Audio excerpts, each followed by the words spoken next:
નમસ્કાર મિત્રો, સ્વાગત છે તમારું કલરવ વોઇસ ઓફ નોલેજ ચેનલમાં। તો મિત્રો, એક મહત્વના સમાચાર છે। સ્ટેમ્પ ડ્યુટી બાબતે ખૂબ જ મહત્વના સમાચાર છે। આ બાબતે આપણે વિગતે માહિતી મેળવીએ એ પહેલાં તમે આપણી ચેનલ ઉપર નવા હોય તો સબસ્ક્રાઇબ કરી લેજો। રાજ્યમાં સ્ટેમ્પ ડ્યુટી એક્ટના અમલમાં સુગમતા માટે મહત્વપૂર્ણ નિર્ણયો। વડીલોપાર્જિત મિલકતના કિસ્સામાં અવસાન પામેલ પુત્રીના વારસદારો દ્વારા કરવામાં આવતા હક કમીના ડોક્યુમેન્ટ ₹200ની સ્ટેમ્પ ડ્યુટી વાપરીને કરી શકાશે।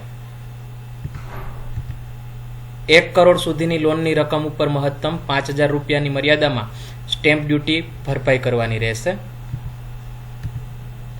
વધારાની જામીનગીરીના કિસ્સામાં હવેથી ફિક્સ ₹5000ની ડ્યુટી ભરપાઈ કરવાની રહેશે।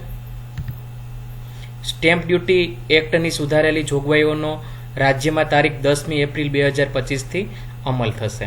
અને આ બાબતે વધારે તમારે માહિતી મેળવવી હોય તો આપણે આપણા બ્લોગ ઉપર છે એ મૂકેલું છે, તમે ડિસ્ક્રિપ્શન બોક્સની અંદરથી પણ એની લિંક મળી રહેશે, અથવા તો આપણા બ્લોગની મુલાકાત લેવા વિનંતી છે। માહિતી ગમી હોય તો લાઈક કરજો, શેર કરજો અને ચેનલને સબસ્ક્રાઈબ કરી લેજો। Thank you.